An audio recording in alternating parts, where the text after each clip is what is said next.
সম্মানিত উপস্থিতি মুসলিম কেরাম, আজকে আমরা অত্যন্ত সংকটাপন্ন একটা অবস্থায় এসে উপনীত হয়েছি। এই সংকট আমাদের অনেকের কাছে পরিচিত, অনেকেই আবার আমরা ওয়াকিবহাল নই। এবং সেই সংকট হলো ইসলাম এবং মুসলিম উম্মার সংকট। বাংলাদেশে আমরা খুবই কঠিনতম সময়ের মধ্য দিয়ে আমাদের জীবন যাপন করছি। আমরা অনেকেই দাবি করে থাকি বা আমাদের মুখের একটাই ভাষা হয়ে থাকে যে এদেশের 90% মুসলমান। কথা সত্য যে এদেশের 90% মুসলমান, কিন্তু এই 90% মুসলমানের সামান্যতম ভ্যালু না আন্তর্জাতিক পরিমণ্ডলে আছে, না আমাদের দেশীয় কালচারে আছে। রাসূল সাল্লাল্লাহু আলাইহি ওয়াসাল্লামের কথা চিরন্তন সত্য। রাসূল সাল্লাল্লাহু আলাইহি ওয়াসাল্লাম বলছিলেন সাহাবীদেরকে নিয়ে যে একটা সময় আসবে যখন আল কুফরু মিল্লাতুন ওয়াহিদা, সকল কাফের একত্র হয়ে তোমাদের বিরুদ্ধে উঠে পড়ে লাগবে এবং তোমাদেরকে ধ্বংস করার মধ্যে তার নিমজ্জিত হবে। সাহাবীরা জিজ্ঞাসা করেছিলেন যে আল্লাহ রাসূল, সংখ্যায় কি আমরা তখন খুব বেশ অল্প হব? রাসূল সাল্লাল্লাহু আলাইহি ওয়াসাল্লাম বললেন যে না, সংখ্যায় তোমরা অল্প হবে না, কিন্তু তোমাদের সংখ্যা যাই হোক না কেন তোমরা হবে খড়কুটার মতো, যে খড়কুটা সামান্য বৃষ্টি আসলেই ভেসে চলে যায়। আজকে আমরা দেখতে পারি ঠিক একই রকম একটা সময়ে আমরা বর্তমানে আছি। বর্তমানে বিশ্বে অনেক বড় একটা সংখ্যা মুসলিম, প্রায় 2 বিলিয়ন। বিশ্বে বর্তমানে মুসলমানদের সংখ্যা প্রায় 2 বিলিয়ন বা 200 কোটি। কিন্তু এই 2 বিলিয়ন মানুষ মুসলমান হওয়ার পরও আন্তর্জাতিক পরিমণ্ডলে তাদের অবস্থান, তাদের প্রভাব অত্যন্ত সামান্য অথবা নেই বললেই চলে। আন্তর্জাতিকভাবে 4 ভাগের 1 ভাগ মুসলিম, কিন্তু তারপরও তারা সেখানে প্রভাব বিস্তার করতে পারে না। তার চাইতে দুঃখজনক বিষয় হলো যে বাংলাদেশের মতো একটা জায়গা যেখানে 90% মুসলমান, অর্থাৎ 10 ভাগের 9 ভাগ মুসলিম, তারপরও এখানে তাদের স্টেটে কোনো স্টেক নাই, অর্থাৎ দেশের রাষ্ট্র পরিচালনায় এদের কোনো ভূমিকা নাই। আর এই সকল বিষয়ে আমরা যা বলতে যাচ্ছি এগুলোর সাথে আমাদের আজকের আলোচনার টপিকের একটা মিল রয়েছে। আমাদের আজকের আলোচনার বিষয়বস্তু হলো ওসমান হাদী হত্যা, সেটি কি রাজনৈতিক নাকি ধর্মীয়? আলোচনাটা অত্যন্ত ক্রিটিক্যাল, তারপরেও আমাকে এই আলোচনা করতে হচ্ছে বেশ কিছু কারণে, বেশ কিছু প্রয়োজনে। আমরা ইতিপূর্বে বলেছিলাম যে আমরা খুতবায় কোনো রাজনৈতিক বিষয় নিয়ে আলোচনা করব না, এবং আমি এখন আমার সেই জায়গায় বহাল তবিয়তে আছি। আমি খুতবায় কোনো রাজনৈতিক বিষয়ে আলোচনা করি না। তবে আজকের আলোচনা নেওয়ার কারণটা কি? আজকে আমার আলোচনার 2টা ভাগ হতে পারে। ওসমান হাদীকে হত্যা করা হলো, তাকে শহীদ করা হলো, এই হত্যার পিছনে মূল কারণ কি?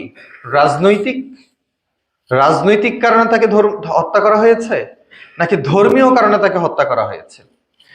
যদি রাজনৈতিক কারণে তাকে হত্যা করা হয়ে থাকে তাহলে আমার আজকের আলোচনা একদমই ভুল, কারণ আমি বলেছি যে আমি খুতবায় রাজনৈতিক আলোচনা করব না। তো যদি তাকে রাজনৈতিক কারণে হত্যা করা হয়ে থাকে, যেরকমটা আমরা সকলেই জানি এবং আমরা সকলেই মনে করি যে তাকে রাজনৈতিক কারণে হত্যা করা হয়েছে, তাহলে আমার আলোচনার প্রাসঙ্গিকতা নেই। কিন্তু যদি ধর্মীয় কারণে তাকে হত্যা করা হয়ে থাকে তাহলে কেবলমাত্র আমাদের এই মসজিদ না, বরং বাংলাদেশের প্রত্যেকটা মসজিদে এই বিষয় নিয়ে আলোচনা হওয়া উচিত।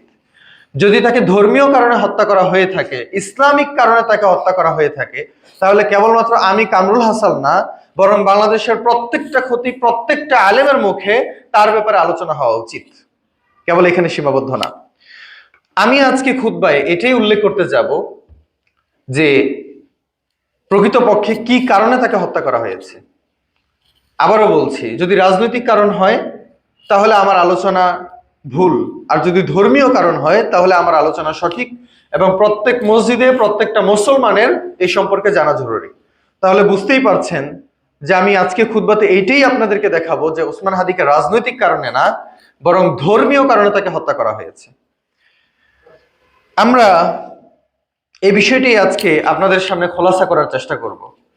তবে প্রথমেই আমি আপনাদেরকে বলে নিই যে খুতবা শ্রবণ করার প্রাক মুহূর্তে আপনাদের ব্রেইনটাকে আগে একটু ফ্রেশ করে নিতে হবে, একটু পরিষ্কার করে নিতে হবে, আর নয়তো আমার আলোচনার বিষয়বস্তু বা আমার আলোচনার উদ্দেশ্য আপনি কিছুই বুঝতে পারবেন না। আমি জানি যে আমাদের পুরিন্দাতে বেশ কিছু মানুষ রয়েছেন, বা অধিকাংশ মানুষ হয়তো বা এখনো আওয়ামী লীগ, হতেই পারে, অস্বাভাবিক কিছু না, এবং বেশ কিছু মানুষ বিএনপি, বেশ কিছু মানুষ জামাতে ইসলামী। আমার আলোচনা যে কোনো দলের বিরুদ্ধে যেতে পারে, এবং আপনি যেই মতেরই হন না কেন, যেই দলেরই হন না কেন, আপনি আপনার হৃদয়কে পরিষ্কার না করে যদি সেই ঘোলাটে জায়গায় আমার বক্তব্যকে রাখতে যান, তাহলে আপনি আমাকেই ভুল বুঝবেন, আমার বক্তব্য বুঝবেন না। সেজন্য আপনাকে আগে আপনার হৃদয় পরিষ্কার করতে হবে, তারপরে আমার আলোচনা শুনতে হবে। আমরা দেখে থাকি ওসমান হাদির ব্যাপারে, আমরা বর্তমানে মোটামুটি বাংলাদেশের সবাই জানে, যেটা 2 সপ্তাহ আগেও মানুষ জানতো না। ওসমান হাদিকে গত সপ্তাহের আগের সপ্তাহে জুমার দিনে তাকে গুলিবিদ্ধ করা হয়, এবং গত সপ্তাহে জুমার দিনে তিনি শাহাদাত বরণ করেন। আল্লাহ সুবহানাহু ওয়া তাআলার ডাকে তিনি সাড়া দেন। এর পূর্বে বাংলাদেশের অধিকাংশ মানুষ তার ব্যাপারে জানতেন না। একমাত্র উচ্চ মহলের এবং যারা বিশেষ করে ইন্টারনেট বা সোশ্যাল মিডিয়া ব্যবহার করেন তাদের কাছে তিনি পরিচিত। তবে আমি ওসমান হাদি ভাইকে অনেক আগে থেকেই জানি, যদিও তিনি আমার অতটা ঘনিষ্ঠ নন, কিন্তু মোটামুটি পরিচয় আছে, চলাফেরা আছে, কিছুটা সৌজন্য সাক্ষাৎ ভাইয়ের সাথে আছে। সেই জায়গা থেকে আমি হয়তোবা আরেকটু ভিতর থেকে তাকে জানি, যদিও সেটা যথেষ্ট নয়। কিন্তু বর্তমানে আমি তার ব্যাপারে জানি, যা জানি বাংলাদেশের অধিকাংশ মানুষ হয়তোবা তার চাইতেও বেশি জানেন, কারণ বর্তমানে সোশ্যাল মিডিয়ায় সেগুলো চলে এসেছে। এখানে একটা বিষয় স্পষ্ট যে ওসমান হাদি এককভাবে একজন ব্যক্তি হয়ে অসংখ্য বিষয়ের বিরুদ্ধে লড়েছেন, এবং তার রাজনৈতিক প্রেক্ষাপটটাই আমাদের কাছে বেশি পরিচিত এবং বেশি স্বচ্ছ। তিনি প্রত্যেকটা বিষয়ের বিরুদ্ধে যুদ্ধ করেছেন, তিনি সকল বিষয়ের ক্ষেত্রে তিনি লড়ে গেছেন। যেখানেই তিনি বেইনসাফ দেখেছেন, যেখানেই তিনি অন্যায় দেখেছেন, সেটার বিরুদ্ধে তিনি লড়ে গেছেন, এবং সম্পূর্ণ পরিষ্কার জায়গা থেকে তিনি আন্দোলন চালিয়ে যাওয়ার চেষ্টা করেছেন। এবং সেটার সূত্রপাত আমরা যদি মোটা দাগে বলি, তাহলে সেটা হলো আওয়ামী লীগকে 5ই আগস্টে ক্ষমতা থেকে সরানোর মাধ্যমে। 5ই আগস্টের যেই আন্দোলন, 24-এর যে গণ অভ্যুত্থান, সেই গণ অভ্যুত্থানে ওসমান হাদির বড় একটা অংশগ্রহণ ছিল। ওসমান হাদি সেখানে বড় একটা অংশগ্রহণ করেছেন। তবে আমরা যেটা মনে করে থাকি যে ওসমান হাদিকে আওয়ামী লীগ হত্যা করেছে, আওয়ামী লীগের বিরুদ্ধে দাঁড়ানোর কারণে, এই আইডিয়াটা আপনাদের সম্পূর্ণই নিতান্তই ভুল। কারণ ওসমান হাদি জুলাই আন্দোলনের একজন অগ্রনায়ক ছিলেন, কিন্তু তিনি মূল ধারার কোনো নেতৃত্বের মধ্যে ছিলেন না। তিনি উত্তরা এবং বাড্ডায় সেখানে তিনি নেতৃত্ব দিয়েছেন, ওই অঞ্চলের সেক্টর কমান্ডার বলা যেতে পারে। কিন্তু ওসমান হাদি মূল ধারার যে আন্দোলন, সেই আন্দোলনে তিনি সরাসরি অংশগ্রহণ করেন নাই, সেটাতে ছিলেন নাহিদ আসিফ এবং সাদিক কায়েমরা। কিন্তু ওসমান হাদি একজন সেক্টর কমান্ডার বলা যেতে পারে। তাহলে যদি আওয়ামী লীগের বিরোধিতা করার কারণে তাকে হত্যা করা হয়ে থাকে, তাহলে তার চাইতে বড় বড় নেতারা এখনো রয়ে গেছেন, তারা মাঠে চলাফেরা করছেন, সাধারণ জনমানুষের কাছে যাচ্ছেন। তাহলে সেই ধারাবাহিকতায় সবার আগে নাহিদকে হত্যা করার কথা ছিল, কারণ আওয়ামী লীগকে তাড়ানোর ক্ষেত্রে সর্বপ্রধান যে অগ্রনায়কের ভূমিকায় ছিলেন তিনি হলেন নাহিদ, প্রকাশ্যে এবং গোপনে সর্ব জায়গায়। গোপনে আরো অনেক নেতৃবৃন্দ ছিলেন, বিএনপি থেকে শুরু করে জামাতে ইসলামী অসংখ্য ব্যক্তিরা এখানে ইনভলভ ছিলেন। কিন্তু রাজনীতিতে আওয়ামী লীগের বিরোধিতায় তিনি আওয়ামী লীগের বিরোধিতা করেছেন সত্য, কিন্তু মূল ধারার অংশের মধ্যে তিনি প্রাথমিক পর্যায়ে ছিলেন না, কারণ তার রাজনীতিটা ছিল একটু ভিন্ন।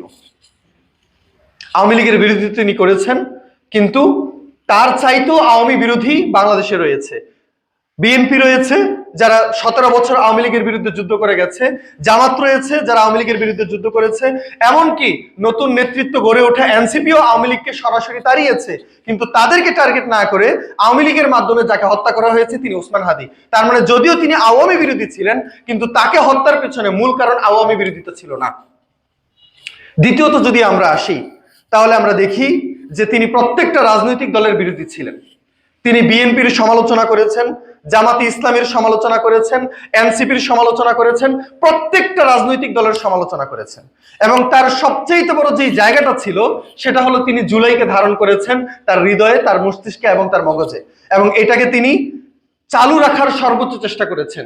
যেখানে মূল ধারার যারা জুলাই অভ্যুত্থান নিয়ে এসেছে ওই সকল ছাত্ররা যদিও তারা আলাদা হয়ে তারা রাজনৈতিক দল গঠন করেছে, বিএনপি যদিও জুলাই অভ্যুত্থানে অংশগ্রহণ করেছে কিন্তু তারা তাদের দলে ফেরত গেছে, যদিও জামাতে ইসলামী জুলাই অংশগ্রহণ করেছে কিন্তু তারা তাদের দলে ফিরে গেছে, কিন্তু তিনিই একমাত্র ব্যক্তি যিনি জুলাইকে সারা জীবনের জন্য জনমানুষের ভিতরে ধারক এবং বাহক হিসেবে কাজ করে গেছেন। এবং তিনি কেবলমাত্র রাজনৈতিক দল নন, এমনকি আর্মিরও বিরুদ্ধে তিনি গিয়েছেন। তিনি ডিরেক্টলি প্রধান উপদেষ্টাকে উদ্দেশ্য করে বলেছেন যে কোনোভাবেই ওয়াকার যতই চেষ্টা করুক না কেন সে বাংলাদেশে পলিটিক্যাল কু অর্থাৎ আর্মি কু তারা সে নিয়ে আসতে পারবে না। যদি এরকমটা করার সাহস থাকতোই তাহলে এতদিনে সে করে ফেলতো, এবং যদি এরকমটা করে থাকে তাহলে বাংলাদেশের জনগণ ক্যান্টনমেন্টের ইট পর্যন্ত খুলে নিয়ে আসবে। এরকম বিভিন্ন রকম ভাবে তিনি আর্মিদেরও বিরুদ্ধে গিয়েছেন। এমন কোন পলিটিক্যাল জায়গা নেই যেখান থেকে তিনি তাদের বিরোধিতা করেন নাই। বিশেষ করে আমরা যদি দেখি তাহলে তার ইনসাফের ভিত্তিতে লড়ে ওঠার এবং গড়ে ওঠার জায়গাটা ছিল সবচেয়ে বেশি পাওয়ারফুল।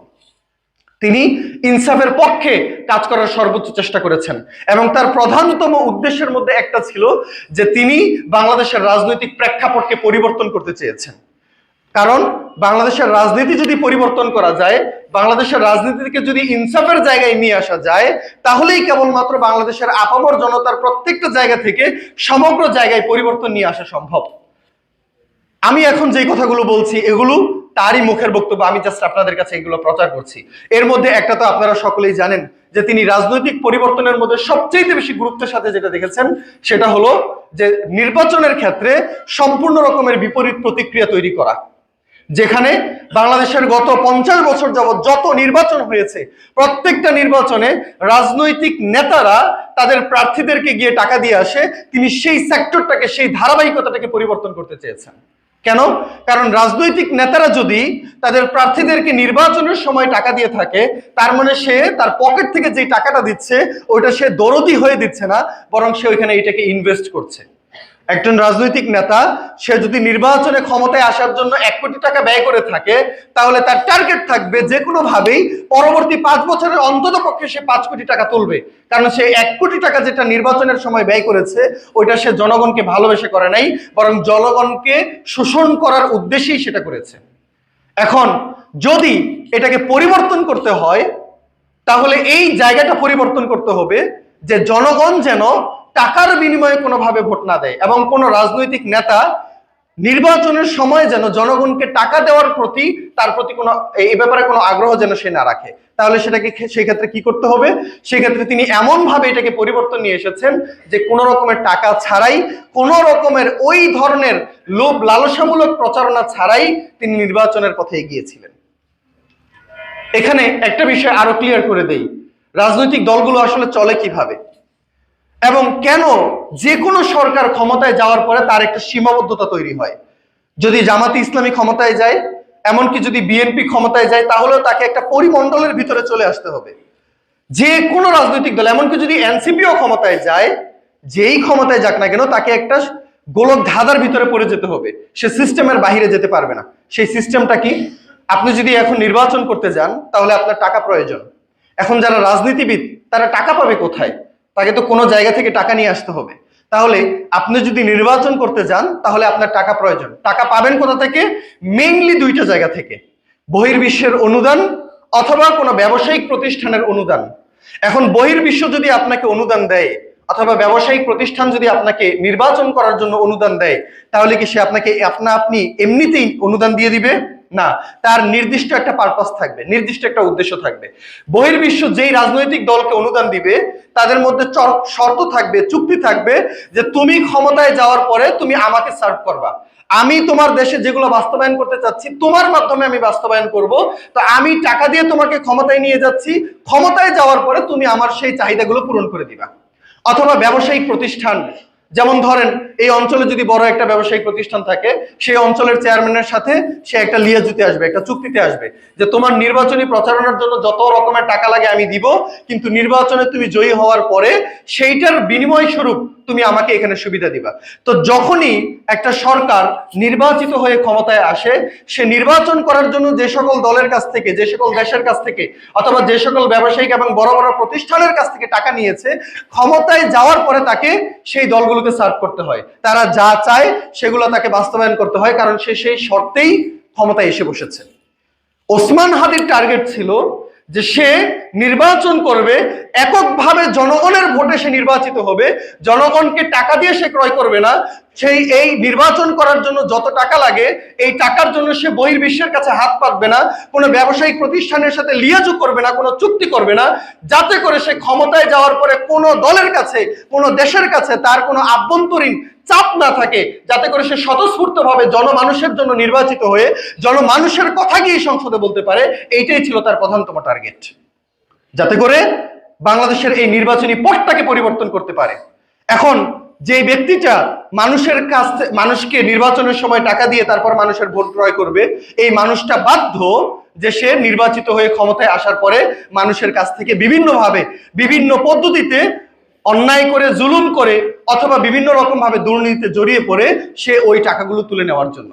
এখন তার এই চাহিদা এবং এই চিন্তা ভাবনা এতটাই জনমানুষের মধ্যে বিস্তৃতি লাভ করেছে, এতটাই দেশের মানুষ পছন্দ করেছেন, যে যেখানে আমরা এত 50 বছর যাবৎ বাংলাদেশের ইতিহাসে দেখে এসেছি যে যেখানে রাজনৈতিক নেতারা নির্বাচনের আগের মুহূর্তে মানুষের বাড়ি বাড়ি গিয়ে তারপর তাদেরকে টাকা দিয়ে, বিস্কিট দিয়ে, বিভিন্ন রকমের লোভ লালসা দিয়ে তাদেরকে নির্বাচনে তাদের পক্ষে ভোট দেওয়ার জন্য অনুপ্রাণিত করেছে, সেখানে বাংলাদেশের ইতিহাসে সর্বপ্রথম ওসমান হাদি হলো ওই ব্যক্তি যে নির্বাচন করার জন্য জনগণকে কোথায় টাকা দিবে, জনগণ উল্টো তার পকেট ভরে দিচ্ছে। এটা হলো বাংলাদেশের ইতিহাসে সর্বপ্রথম এবং সর্বপ্রধান ঘটনা। তারপরে আমরা হাসনাত আব্দুল্লাহর কথা বলতে পারি, কিন্তু যদি হাসনাত আব্দুল্লাহকে হত্যা করা হয়, আমি বলছি আবার, যদি হাসনাত আব্দুল্লাহকে হত্যা করা হয়, তাহলে আমি খুতবায় দাঁড়িয়ে হাসনাত আব্দুল্লাহকে নিয়ে আলোচনা করব না, কারণ হাসনাত আব্দুল্লাহকে হত্যা করা হলে এটা হবে নিছক রাজনৈতিক হত্যা। কিন্তু ওসমান হাদিকে হত্যা করা হয়েছে, আমি এখানে কথা বলছি এজন্য কারণ ওসমান হাদিকে হত্যা করলে সেটা রাজনৈতিক হয় না, সেটা ধর্মীয় হয়ে থাকে। আমরা সেই আলোচনায় যাচ্ছি, এবং এই প্রেক্ষাপট আপনাকে বুঝতে হলে এই কথাগুলো আমার শুনতে হবে, এগুলো আলোচনা করছি। তাহলে ওসমান হাদির অত্যন্ত এবং বিভিন্ন জায়গা থেকে তার রাজনৈতিক লড়াই ছিল, এবং তিনি ইনসাফের ভিত্তিতে পুরো দেশকে, পুরো রাষ্ট্রকে কায়েম করতে চেয়েছেন। তো তার চিন্তা ছিল, তার ধারণা ছিল, তার ইচ্ছা ছিল যে তিনি যদি রাজনৈতিকভাবে বাংলাদেশে সংসদ সদস্য হতে নাও পারেন, তার এই চিন্তা ভাবনা, তার এই প্রভাব, তার এই ধ্যান ধারণা বাংলাদেশের প্রত্যেকটা মানুষ এমন ভাবে ধারণ করবে যে বাংলাদেশের প্রেক্ষাপট তিনি পরিবর্তন করে দিয়ে যেতে পারবেন। তিনি যদি নির্বাচিত নাও হন, বাংলাদেশের প্রত্যেকটা রাজনৈতিক দল তার এই নির্বাচনী ধারাকে অনুসরণ করতে বাধ্য, তার এই রাজনৈতিক চিন্তা ভাবনাকে, কনসেপ্টকে গ্রহণ করতে প্রত্যেকটা রাজনৈতিক দল বাধ্য। তো তিনি এককভাবে একজন ব্যক্তি হয়ে প্রত্যেকটা রাজনৈতিক দলের বিরুদ্ধে লড়েছেন, আওয়ামী লীগের বিরুদ্ধে লড়েছেন, এবং মোটা দাগে ভারতীয় আধিপত্যবাদের বিরুদ্ধে লড়েছেন, আর্মির বিরুদ্ধে লড়েছেন।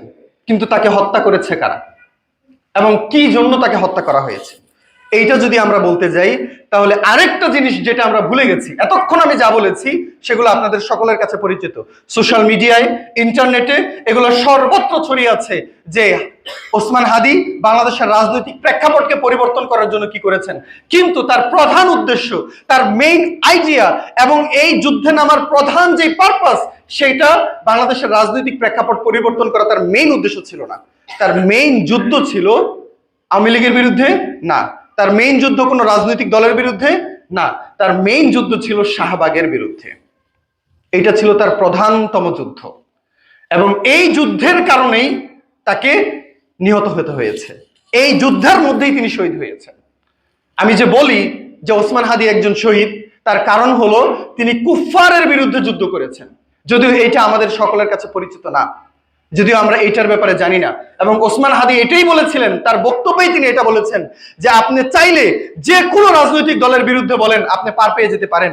আর বর্তমানে তো এমন একটা অবস্থা দাঁড়িয়েছে যে আমরা বাক স্বাধীনতা পেয়েছি, আপনি চাইলে প্রফেসর ইউনূসের বিরুদ্ধে বলতে পারেন, আপনার কোনো সমস্যা হবে না। আপনি জামাতের আমিরের বিরুদ্ধে বলতে পারেন, সমস্যা হবে না। এমনকি বাংলাদেশে যদি আপনি তারেক জিয়ার বিরুদ্ধেও বলেন, তারেক রহমানের বিরুদ্ধেও বলেন, তাহলেও আপনার কোনো সমস্যা হবে না। কিন্তু এমন একটা রাষ্ট্র বাংলাদেশে আছে যাদের বিরুদ্ধে বলে আপনি টিকতে পারবেন না, আর সেটা হলো শাহবাগ। শাহবাগ এককভাবে এমন একটা রাষ্ট্র যে আপনি যে কোনো রাজনৈতিক দলের বিরুদ্ধে বলেন আপনি টিকতে পারবেন, কিন্তু শাহবাগের বিরুদ্ধে বললে, শাহবাগের বিরুদ্ধে গেলে আপনি আর বাংলাদেশে টিকতে পারবেন না। এবং সেইটাই তার ক্ষেত্রেও ঘটেছে। শাহবাগ যদি আমি ক্ল্যারিফাই করতে চাই তাহলে এখানে অনেক কিছু চলে আসবে। শাহবাগ যদি আমি বলতে যাই তাহলে আমাকে বলতে হবে ভারতীয় আধিপত্যবাদের বিরুদ্ধে। শাহবাগ নিয়ে যদি আমি আলোচনা করতে যাই তাহলে বলতে হবে মুসলমানদেরকে অত্যাচার করার বিষয়ে। শাহবাগ নিয়ে যদি আমি বলতে যাই তাহলে আমাকে বলতে হবে ইসলামী কালচার এবং হিস্ট্রির ব্যাপারে। এইখানে এই শাহবাগের মধ্যে সবকিছু এককভাবে সম্পৃক্ত রয়েছে। শাহবাগকে টিকিয়ে রেখেছে কে? ভারতীয় আধিপত্যবাদ। কিভাবে টিকিয়ে রেখেছে? আওয়ামী লীগের মাধ্যমে। এবং বর্তমানে আওয়ামী লীগ নাই, কিন্তু তারপরেও কেন এখন পর্যন্ত শাহবাগ টিকে আছে? কিন্তু এখনো কিভাবে শাহবাগের বিরুদ্ধে যাওয়ার কারণে ওসমান হাদিকে হত্যা করা হলো, কিভাবে তাকে হত্যা করা হলো, এইটার বিষয়ে আমরা একটু পিছন থেকে টেনে নিয়ে আসি। আমাদের বক্তারা বিভিন্ন জায়গায় অথবা আমরা প্রায় দেখি মিছিলের টাইমেও তারা বলেন যে 90% মুসলমানের দেশে এটা আমরা কোনোভাবেই মেনে নিতে পারি না। 90% মুসলমানের দেশে আমাদের উপরে কিভাবে অত্যাচার করা হয়, 90% মুসলমানের দেশে কিভাবে আল্লাহ এবং তার নবীকে নিয়ে গালি দেওয়া হয়, 90% মুসলমানের দেশে কিভাবে কোরআনকে সকল মানুষের সামনে ইন্টারনেটে লাইভে কিভাবে কোরআনকে পুড়িয়ে দেওয়া হয়, 90% মানুষের মুসলমানের দেশে কেন এটা করা হয় ওইটা করা হয়, 90% মুসলমানের দেশে কেন নারীরা পর্দা করে স্কুল কলেজে যেতে পারে না, 90% মুসলমানের দেশে কেন দাড়ি রাখার কারণে মানুষেরা বিভিন্ন রকমের বড় বড় প্রতিষ্ঠানে চাকরি পায় না। আমরা সব কথা বলে থাকি 90% মুসলমানের দেশে, কিন্তু ওসমান হাদি এইটারই বিরোধিতা করেছেন যে তোমরা যে চিন্তা ভাবনা করছো যে তোমার দেশে 90% মুসলমান, এইটাই হলো তোমার সর্বপ্রথম ভুল ধারণা। এবং এই বক্তব্য তোমার বক্তব্য নয়, বরং এই বক্তব্য এসেছে ভারত থেকে। যারা 90% মুসলমানের কথা বলে তারা মূলত ভারতীয় জবানে কথা বলে, কিন্তু তারা জানেও না। আমরা যখন 90% মুসলমানের কথা বলি তখন প্রকৃতপক্ষে আমরা ভারতীয় জবানে কথা বলি। আমরা জানি না যে 90% মুসলমান শব্দটা বলার মাধ্যমে আমি আমার ইসলামকে দুর্বল করে দিচ্ছি। কারণ এটা হলো একটা পলিটিক্যাল টার্ম, যে আপনি যদি আধিপত্যবাদ বিস্তার করতে চান তাহলে আপনাকে মাজলুম হিসেবে দেখাতে হবে। তো হিন্দুরা বর্তমানে বাংলাদেশে সর্বত্র সর্ব জায়গায় তাদের আধিপত্যবাদ বিরাজ করেছে। হিন্দুরা প্রত্যেকটা জায়গায় তারা তাদের ক্ষমতাকে দখল করেছে। এমনকি বাংলাদেশের মাদ্রাসা শিক্ষা বোর্ডের প্রায় 60% সরকারি কর্মচারী এবং কর্মকর্তা হিন্দু। আপনি কল্পনাই করতে পারবেন না, বাংলাদেশের মাদ্রাসা শিক্ষা বোর্ডের প্রায় 60% সরকারি কর্মকর্তা এবং কর্মচারী আমলারা হিন্দু ধর্মাবলম্বী, এবং এর বাহিরে যারা আছে এর অধিকাংশই হলো ইসলাম বিদ্বেষী নাস্তিক, যদিও বাপ তার নামটা রেখেছে মুসলমানদের নামে। তো ওসমান হাদির যুদ্ধ ছিল যে বাংলাদেশে 90% মুসলমানের কথা বলে এই বাংলাদেশের মধ্যে প্রকৃতপক্ষে সংখ্যালঘু বানিয়ে রাখা হয়েছে মুসলমানদেরকে। এর বিরুদ্ধে আমাকে লড়ে যেতে হবে, এবং এর বিরুদ্ধে তিনি একাই লড়ে গেছেন। আর এই কালচারাল যে ফ্যাসিজম যেটা বাস্তবায়ন করা হয়েছে, এটা হয়তোবা আপনার এই ছোট্ট জায়গায় থেকে, ছোট্ট গ্রামে বসে থেকে আপনারা কতটুকু বুঝতে পারেন আমি জানিও না। আমি বা আপনাকে কতটুকু বুঝাতে পারবো আমি জানি না। বাংলাদেশের প্রত্যেকটা জায়গায় মুসলমানদেরকে মারাত্মকভাবে দমন করা হয়েছে। আপনি যদি মিডিয়ার কথা বলেন তাহলে এটা বর্তমানে আপনাদের অধিকাংশের কাছেই পরিচিত যে মিডিয়াতে আপনি 1000 বা 1 লক্ষ 10 লক্ষ মানুষ নিয়ে একটা মিছিল করেন, মিডিয়ার কোথাও আপনি জায়গা পাবেন না। হিন্দুরা এখানে 10টা এলাকার হিন্দু মিলে 10টা হিন্দু মিলে এইখান থেকে এই পর্যন্ত মিছিল দিয়ে যাক, বাংলাদেশের প্রত্যেকটা নিউজ মিডিয়ায় তাকে দেখানো হবে। এবং যদি একটা হিন্দুর বাড়িতে অন্যরকম ভাবেও যদি আগুন লেগে যায় তাহলে বাংলাদেশের প্রত্যেকটা মিডিয়ার হেডলাইন হয়ে যাবে, কিন্তু মুসলমানের বাড়ির ঘরে বাড়িও যদি পুড়ে যায় কোথাও কোনো তথ্য পাওয়া যাবে না। যদি আপনি এখানে বিভিন্ন রকম ভাবে বিভিন্ন ধরনের মিছিল করেন এবং বিভিন্ন ধরনের প্রোগ্রাম করেন, আপনাকে মিডিয়াকে ডেকে নিয়ে আসতে হয় যে ভাই আসেন, তারপরে আমার এটাকে মিডিয়া কাভারেজ দেন। তারপরও আপনি দেখবেন মিডিয়া কাভারেজ পাবেন না, বড় জায়গার কোনো রকমের পত্রিকা অথবা সাংবাদিকতা আপনার এটাকে কাভার করবে না। কিন্তু অল্প গুটি কয়েক নাস্তিক অথবা ইসলাম বিদ্বেষী ইসলামোফোবিক ব্যক্তিরা যদি এখানে 2-3 জন মিলেও একটা সভা করে, দেখবেন বাংলাদেশের প্রত্যেকটা বড় বড় নিউজ মিডিয়ায় তাকে নিয়ে আলোচনা হচ্ছে। অর্থাৎ তারা তাদেরকে বাংলাদেশের জন্য প্রাসঙ্গিক করে রাখতে চায়, যেখানে বাংলাদেশের মুসলমানদেরকে এবং ইসলামিক অ্যাক্টিভিটি গুলোকে তারা অপ্রাসঙ্গিক করে রেখেছে। ঠিক একই রকম ভাবে বাংলাদেশের কোন একটা মাদ্রাসায় অথবা কোন একটা মসজিদে যদি কোনো হুজুর কোন রকম ভাবে অপকর্ম ঘটিয়ে ফেলে, এটা হতেই পারে, অস্বাভাবিক কিছু না। বাংলাদেশে প্রায় 3 লক্ষ মসজিদ, মানে 3 লক্ষ মসজিদের মধ্যে 3 লক্ষ ইমাম এবং 3 লক্ষ মুয়াজ্জিন রয়েছে।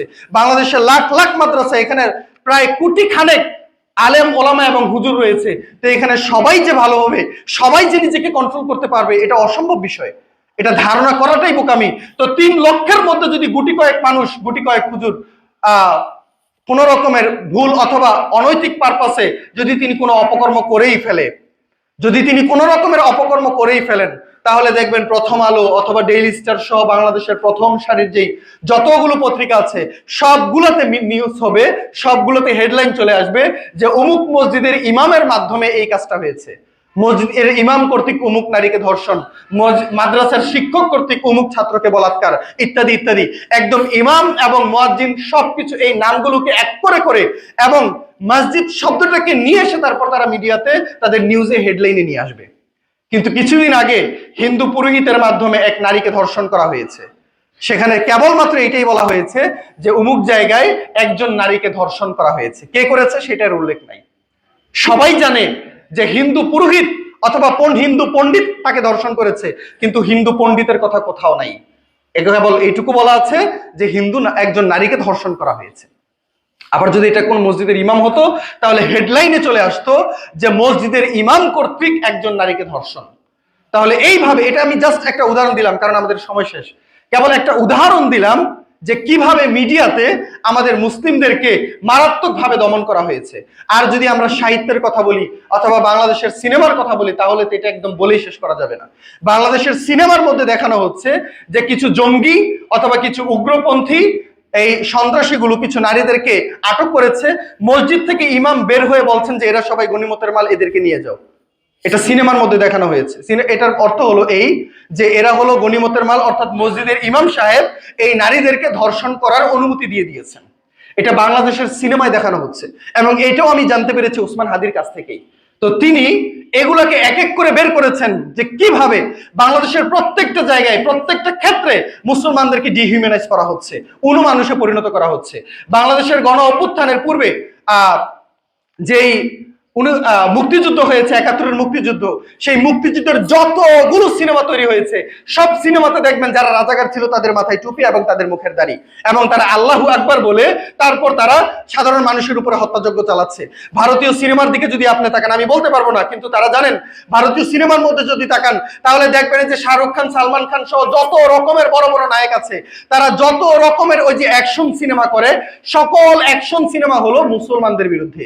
অর্থাৎ পাকিস্তানিরা জঙ্গি সেজে তাদের দেশের উপরে আক্রমণ করছে, তারা দেশকে ভালোবেসে পাকিস্তানি মুসলিম জঙ্গিদেরকে তারপর তারা দমন করছে। অর্থাৎ মুসলমান মানেই হলো জঙ্গি। তাদের মুখের মধ্যে ফিলিস্তিনের একটা পতাকা, ফিলিস্তিনের একটা রুমাল থাকে এবং তাদের পিছনে একটা ইসলামী আরবি পতাকা থাকে, যেটার পিছনে লা ইলাহা ইল্লাল্লাহ আল্লাহর কালিমা লিখে দেওয়া হয়, এবং এখান থেকে স্পষ্ট বোঝা যায় এরা হলো মুসলিম জঙ্গি এবং এদেরকেই ধ্বংস করছে আমাদের বীর বিপ্লব নায়করা। তাহলে সিনেমা থেকে শুরু করে প্রত্যেকটা জায়গাতে মুসলমানদেরকে এমন ভাবে দেখানো হয়েছে যে মুসলমানরা হলো জঙ্গি এবং এদেরকে দমন করতে হবে। এমনকি যদি আপনি সাহিত্যের কথাও বলেন, যারা বিসিএস এর প্রিপারেশন নিচ্ছেন অথবা ইউনিভার্সিটির প্রিপারেশন নিচ্ছেন, তারা বলতে পারবেন যে আপনি যদি বাংলা সাহিত্য পড়েন, সম্পূর্ণ সাহিত্য ভরে দেওয়া হয়েছে হিন্দুয়ানি শব্দ দিয়ে। আপনি যদি বাগধারা পড়তে যান, আপনি এক কথায় প্রকাশ করবেন, সমার্থক শব্দ, বিপরীত শব্দ, যা কিছুই আপনি পড়তে যান না কেন, সবকিছু হিন্দুয়ানি শব্দ দিয়ে ভরপুর। অথচ এই দেশে 90% মুসলমানের যে কথা আপনি বলেন, দেখেন 1000 বছর ধরে মুসলমানরা এই বাংলাদেশে অবস্থান গ্রহণ করেছে, কিন্তু বাংলাদেশের সাহিত্য থেকে, বাংলাদেশের কালচার থেকে ইসলাম এবং মুসলিমের সবকিছুকে এখান থেকে তুলে দেওয়া হচ্ছে। এমনকি পত্রিকাতে গত কয়েক দশক যাবৎ আপনি পানি শব্দটা পর্যন্ত খুঁজে পাবেন না। যদি ইন্না লিল্লাহি ওয়া ইন্না ইলাইহি রাজিউন বলা হয়, সেইটুকু মৃত্যু সংবাদের মধ্যে লিখতে গেলেও সেখানে ডট ডট করে দেওয়া হয়, ইন্না তারপরে ডট ডট করে রাজিউন লিখে দেওয়া হয়। মানে তার পত্রিকার মধ্যে হাজার হাজার লক্ষ লক্ষ শব্দ লেখার জায়গা আছে, কিন্তু ইন্না লিল্লাহি ওয়া ইন্না ইলাইহি রাজিউন এই সম্পূর্ণ বাক্য লেখার মতো তার কাছে জায়গা নাই। সে দেখবেন ইন্না লিখে ডট ডট দিয়ে তারপর রাজিউন বলে দিবে। আমি প্রায় কয়েক বছর আগে, প্রায় 4 বছর আগে খুতবাতে এই কথাটা বলেছিলাম। আপনাদের মসজিদের একজন মুসল্লি আমাকে জিজ্ঞাসা করেছিলেন যে হুজুর, আমি তো পত্রিকায় খুঁজেছি, এরকম তো কোনো প্রমাণ পাই নাই। তারপরে আমি আমি দেখলাম যে হ্যাঁ, সত্যিকার অর্থেই তো তাকে একটা প্রমাণ দেওয়া দরকার। তো সেই মুরব্বীকে আমি বলেছিলাম, জানি না আপনি এখানে আছেন কিনা, প্রায় 4 বছর আগের কথা, সেই মুরব্বীকে আমি বলেছিলাম যদি আমি খুঁজে পাই তাহলে আমি আপনাকে দেখাবো। তো তার পরক্ষণেই জনকণ্ঠের মধ্যে আমি একটা নিউজ দেখতে পেলাম, সেখানে ঠিক একই রকম ভাবে তারা লিখে রেখেছিল ইন্না ডট ডট ডট ডট দিয়ে তারপর রাজিউন, অর্থাৎ এইটা পুরো লেখারও তার জায়গা নাই। তো আমি ছবি তুলে রেখেছিলাম, কিন্তু সেই মুরব্বীকে আমি পাইনি। যদি আপনি আজকে এখানে থেকে থাকেন তাহলে আমি আপনাকে জবাব দিয়ে দিচ্ছি যে সেই স্ক্রিনশট আজ অবধি আমার কাছে আছে, যে আপনি যেদিনই আমার কাছে আসবেন সেই দিনই আমি আপনাকে দেখাবো 4 বছর আগের তুলে রাখা স্ক্রিনশট। সম্মানিত উপস্থিতি, বলছিলাম যে আপনি পত্রিকাতে পানি শব্দটা পর্যন্ত খুঁজে পাবেন না, কারণ পানি শব্দটা হলো উর্দু, এটাকে ব্যবহার করা যাবে না। তো এর বিপরীতে তারা যে শব্দটা ব্যবহার করে সেটা হলো জল, কারণ জল হিন্দুয়ানি শব্দ, সাংস্কৃতিক শব্দ। আপনি বাংলা ভাষা সম্পূর্ণ প্রায় 22% সাংস্কৃতিক শব্দ দিয়ে ভরপুর, কারণ তৎকালীন সময়ে সেই প্রাচীন সময়টাতে সাংস্কৃতিক শব্দটা ছিল এলিট শ্রেণীর ভাষা, অর্থাৎ হিন্দু এলিট শ্রেণীদের ভাষা। আপনি যেই বাংলা নিয়ে গর্ব করেন সেই বাংলা ছিল নিম্ন শ্রেণীর ভাষা, যদিও নিম্ন ছিল না, আমরা এটাকে সম্মান করি। আপনারা বাংলাদেশে এটা বুঝতে পারবেন, বর্তমানে আমরা যারা বাংলায় কথা বলি আমাদেরকে নিচু শ্রেণীতে দেখা হয়, আর যারা বাংলার মধ্যে একটু ইংরেজিকে মিলিয়ে কথা বলে, একটু ইংলিশের সাথে স্পোকেন করার চেষ্টা করে, তাদেরকে এলিট বলে আখ্যায়িত করা হয়, তাদেরকে মনে হয় তারা পশ, তারা শ্রেষ্ঠতম ব্যক্তি। তো এই সকল বিষয়ের ঠিক একই রকম ভাবে তৎকালীন সময় আমাদের প্রাচীন সময়ে যারা বাংলায় কথা বলতেন তাদেরকে নিচু শ্রেণীর চোখে দেখা হতো, আর যারা সংস্কৃত ভাষায় কথা বলতেন তাদেরকে উচ্চ শ্রেণী হিসেবে আখ্যায়িত করা হতো। আর আমাদের বাংলাদেশের মুসলমানরাই বাংলাকে আঁকড়ে ধরেছিলেন এবং এই হিন্দুরাই প্রকৃতপক্ষে সংস্কৃত ভাষাকে প্রমোট করার চেষ্টা করেছে। তো আমরা দেখতে পাই যে এই কারণে আমাদের বাংলায় প্রচুর পরিমাণে সাংস্কৃতিক শব্দের ভরপুর রয়েছে। আমাদের বাংলা সাহিত্যে কাজী নজরুল ইসলামের মতো বড় বড় বিপ্লবীদেরকে, বড় বড় সাহিত্যিকদেরকে মানুষে পরিণত করা হয়েছে। আপনারা এখানে দেখতে পাবেন যে রবীন্দ্রনাথ ঠাকুরের জন্মদিন এবং মৃত্যুদিন যেইভাবে ঘন ঘটা করে পালন করা হয়, কবে যে কবি নজরুলের, কাজী নজরুলের জন্মবার্ষিকী আসে আর মৃত্যুবার্ষিকী আসে দেশের মানুষ জানেও না। কেন? কারণ তিনি ছিলেন মুসলিম, তাকে যতটা সম্ভব তাকে দমিয়ে রাখার চেষ্টা করা হবে। আর কবি নজরুল এতটাই শ্রেষ্ঠ ব্যক্তি ছিলেন যে তাকে দমন করে রাখা যায় নাই, তারপরও তাকে আলোচনায় আনতে হয়। কিন্তু এর বাইরে ছোটখাটো যত কবি রয়েছেন আল মাহমুদের মতো, যারা কেবলমাত্র মুসলিম হওয়ার কারণে বাংলাদেশের সাহিত্য থেকে তাদেরকে অপ্রাসঙ্গিক করে রাখা হয়েছে। একই রকম ভাবে আপনি যদি পর্দার কথা বলেন, ঢাকা বিশ্ববিদ্যালয়ের মতো জায়গাতে আমাদের বোনেরা কত কষ্ট করেছেন এবং কত রকম ভাবে তারা অপমানের শিকার হয়েছেন কেবলমাত্র পর্দা করে ইউনিভার্সিটিতে আসার কারণে। ঢাকা বিশ্ববিদ্যালয় তো পরের কথা, এমনকি আমি এটাও জানতে পেরেছি যে আপনাদের এই যে পাঁচরুখির এই কলেজ, এই পাঁচরুখি আনোয়ারা ডিগ্রি কলেজও একটা মেয়ে পর্দা করে যাওয়ার কারণে নজরুল ইসলাম বাবু তাকে অপমান করে তারপর স্কুল থেকে বের করে দিয়েছে। সেই তথ্য আমাদের কাছে আছে এবং সেই ডেটাও এখন পর্যন্ত আমাদের কাছে আছে। তো আপনি যদিও 90% মুসলমান, আপনি পর্দা করার কারণে আপনাকে স্কুল থেকে বের করে দেওয়া হয়, পর্দা করার কারণে আপনাকে ভাইভাতে নাম্বার কমিয়ে দেওয়া হয়, পর্দা করার কারণে আপনাকে বাংলাদেশের কোন রকমের সিভিল সার্ভিসে আপনাকে জয়েন করতে দেওয়া হয় না। একই রকম ভাবে দাড়ি রাখার কারণে আপনাকে মানুষে পরিণত করে রাখা হয়েছে। সর্বত্র সর্ব জায়গায় বাংলাদেশের মুসলমানদেরকে দমন এবং পীড়নের মধ্যে রাখা হয়েছে। ওসমান হাদি ওইটার বিরুদ্ধেই প্রকৃতপক্ষে লড়েছেন। ওসমান হাদি এই সাংস্কৃতিক এই শ্রেণীকে দমন করতে হলে তিনি যেটা অনুভব করেছেন সেটা হলো, যদি আমি এই হিন্দুয়ানি সংস্কৃতিকে দমিয়ে যদি আমি ইসলামী সংস্কৃতিকে নিয়ে আসতে চাই, যদি আমি ইসলামী সংস্কৃতির বিপ্লব ঘটাতে চাই, তাহলে তাদের বিরুদ্ধে গিয়ে প্রথম আলোতে হামলা করে, তারপর ছায়ানট আর উদীচিতে গিয়ে হামলা করে তাদেরকে দমানো যাবে না। যদি আমি তাদেরকে দমাতে চাই তাহলে ঠিক যেই পদ্ধতিতে তারা আমাকে দমিয়েছে সেই পদ্ধতিতে আমাকেও তাদেরকে দমাতে হবে। তারা যেরকম ভাবে বড় বড় প্রতিষ্ঠান দাঁড় করিয়েছে, আমিও তাই সাংস্কৃতিক বিপ্লবের জন্য প্রতিষ্ঠান দাঁড় করাবো। সেই জায়গা থেকে ওসমান হাদি প্রতিষ্ঠা করেছেন ইনকিলাব কালচারাল সেন্টার, অর্থাৎ ইনকিলাবের সাংস্কৃতিক সংঘ, সাংস্কৃতিক কেন্দ্র। সেই উদ্দেশ্য থেকে ওসমান হাদি এই কালচারাল সেন্টার প্রতিষ্ঠা করেন, যেখানে প্রচুর পরিমাণে বই রয়েছে। আপনি ইসলামকে চর্চা করতে পারবেন, যে কোনো বিষয় নিয়ে আপনি চর্চা করতে পারবেন। এবং এই ইসলামী শব্দকে বাংলাদেশের পত্রপত্রিকা এবং সকল জায়গা থেকে মুছে ফেলার যেই তাদের ঘৃণ্য চিন্তা এবং ইচ্ছা, ভাবনা, প্রেরণা, এর বিরুদ্ধে তিনি এইভাবে লড়ে গেছেন। আপনি হয়তো বা বুঝতেও পারেন নাই যে ইনকিলাব শব্দটা পর্যন্ত আরবি। তিনি যেই নামটা ধারণ করেছেন, ইনকিলাব শব্দের অর্থ হলো বিপ্লব বা পরিবর্তন, অভ্যুত্থান। কিন্তু তিনি চাইলে বাংলা শব্দে এটাকে নামকরণ করতে পারতেন, কিন্তু তিনি সেই বাংলা শব্দটা রাখেন নাই, তিনি রেখেছেন আরবি শব্দ। এমনকি তিনি যেই পক্ষে কথা বলেছেন, যেই জবানে কথা বলেছেন, তিনি সবসময় কেবলমাত্র একটা শব্দ ব্যবহার করে গেছেন, সেটা হলো ইনসাফ। ইনসাফের ভিত্তিতে দেশ গড়তে চাই, ইনসাফের জন্য লড়াই করতে চাই, ইনসাফের জন্য জীবন দিতে চাই। তো এই ইনসাফ শব্দটা পর্যন্ত আরবি, তিনি চাইলে বাংলায় ন্যায় বিচার শব্দটা বলতে পারতেন, কিন্তু তিনি বুঝতে পেরেছেন যে বাংলাদেশে যদি আমি একই রকম ভাবে ইসলামী বিপ্লব ঘটাতে চাই, এইভাবেই ধীরে ধীরে আমাকে কাজ করে যেতে হবে। এই জন্য ওসমান হাদি বলেছেন যে আমি 5 বছরের জন্য লড়াই করতে আসিনি, আমার লড়াই হলো 50 বছরের। যদি আমি 50 বছর পর্যন্ত বাঁচতে নাও পারি, যদি 5 বছর আমি বেঁচে থাকি, তাহলে 5 বছর আমি যে ইম্প্যাক্ট তৈরি করে দিয়ে যাব, আমার মতো 50টা হাদি বাংলাদেশে আবার নতুন করে গড়ে উঠবে। আপনারা জানি না কতটুকু আপনি বুঝতে পেরেছেন ওসমান হাদিকে, আমি জানি না আপনি ওসমান হাদিকে কতটুকু ধারণ করেছেন, আপনি জানি না যে আপনি ওসমান হাদির লড়াইকে কতটুকু বুঝতে পেরেছেন, কিন্তু ওসমান হাদির প্রকৃত লড়াই ছিল এইটা, যে তিনি ভারতীয় আধিপত্যবাদের বিরুদ্ধে। এখন কথা হলো ভারতীয় আধিপত্যবাদ কোথা থেকে আসে? এখন যদি আপনি এই হিন্দুয়ানি শব্দের বিরুদ্ধে লড়তে গিয়ে আপনি যদি ইসলামী কালচারকে বাস্তবায়ন করতে চান, তাহলে আপনাকে ভারতীয় আধিপত্যবাদের বিরুদ্ধে লড়তে হবে। কেন? কারণ এইটাকে টিকিয়ে রেখেছে ভারতীয় আধিপত্যবাদ। আওয়ামী লীগ জাস্ট তার একটা মহড়া। ভারত আওয়ামী লীগকে টিকিয়ে রেখেছে কেবলমাত্র বাংলাদেশে তার এই অবস্থাকে মুসলমানদেরকে ধ্বংস করার জন্য এবং দমিয়ে রাখার জন্য, এবং এটার সূত্রপাত ঘটে শেখ মুজিবের শাসন আমলের মাধ্যমে। শেখ মুজিবকে ভারত ক্ষমতায় বসানোর সাথে সাথেই বাংলাদেশের মুসলমানদের রাষ্ট্রধর্ম ইসলামকে না রেখে তারপর ধর্ম নিরপেক্ষতাবাদকে রাখে, সেকুলারিজমকে সর্বপ্রথম শেখ মুজিবুর নিয়ে আসে বাংলাদেশ থেকে ইসলামকে বিনষ্ট করার উদ্দেশ্যে, এবং এরপরে ছায়ানট পুদিচির মতো বিভিন্ন রকমের প্রতিষ্ঠানকে দাঁড় করায় কেবলমাত্র এই ফ্যাসিজমকে টিকিয়ে রাখার জন্য। তা আমরা দেখতে পাই যে আমাদের শহীদ জিয়াউর রহমান, যাকে ওসমান হাদি তার শ্রেষ্ঠতম ব্যক্তিত্ব মনে করতেন, যাকে তিনি ফলো করতেন, অনুসরণ করতেন, সেই শহীদ প্রেসিডেন্ট জিয়াউর রহমানের রাজনীতি ছিল শেখ মুজিব থেকে সম্পূর্ণ ভিন্ন এবং উল্টো। ওইটাই ছিল তার রাজনীতি, যে শহীদ জিয়াউর রহমান ঠিক যেরকম ভাবে বাংলাদেশের মুসলমানদেরকে হৃদয়ে ধারণ করেছেন এবং ইসলামী বিপ্লব, ইসলামী গণতন্ত্রকে তিনি প্রমোট করার চেষ্টা করেছেন, সেই জায়গা থেকে ওসমান হাদি সেটাতেই প্রভাবিত ছিলেন। এখন কথা হলো যে ওসমান হাদি বিদায় নিয়ে আমাদের সময় শেষ হয়ে গেছে, আমরা এমনিতে অনেক লম্বা সময় পার করে ফেলেছি, আর আলোচনা লম্বা করতে যাচ্ছি না।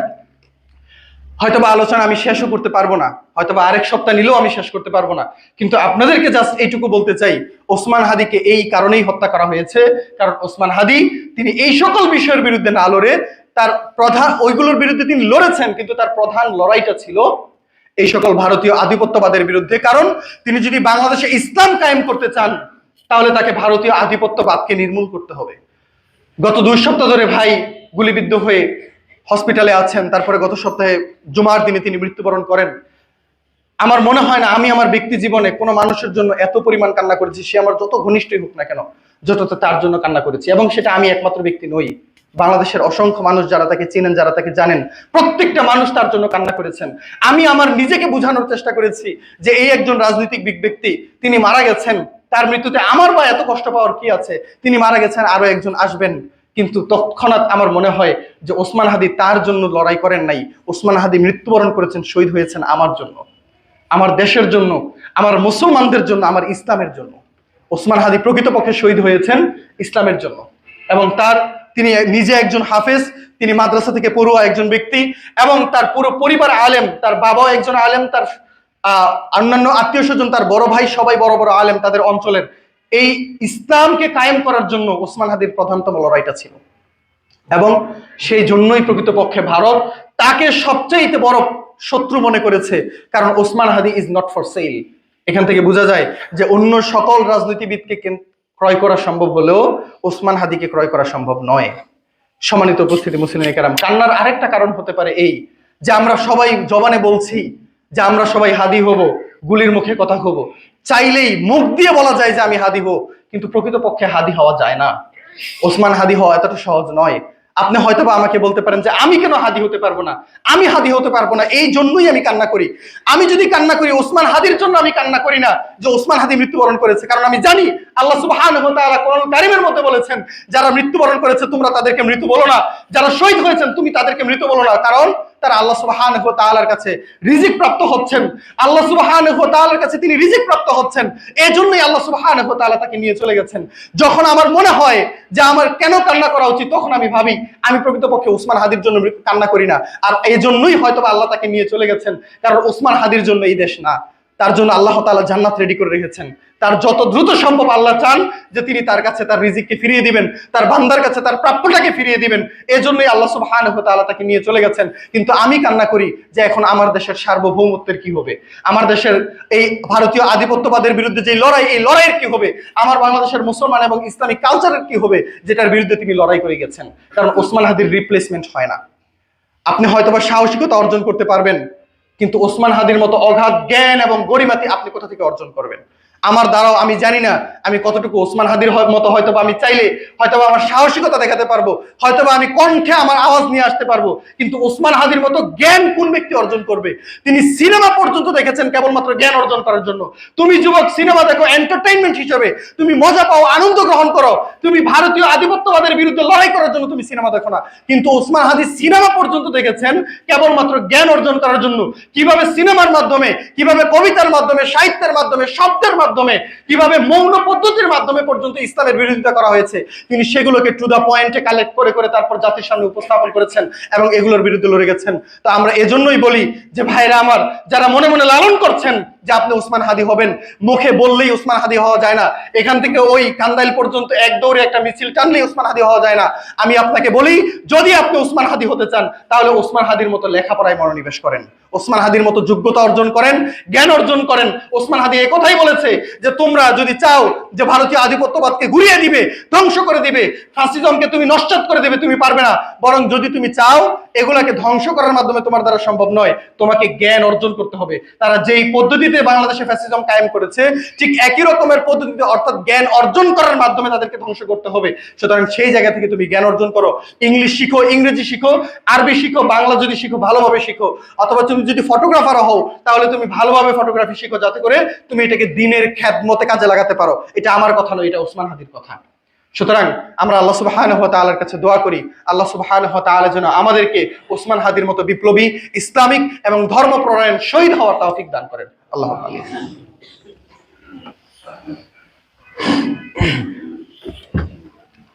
ইন্নাল হামদুলিল্লাহ নাহমাদুহু ওয়া নাস্তাঈনুহু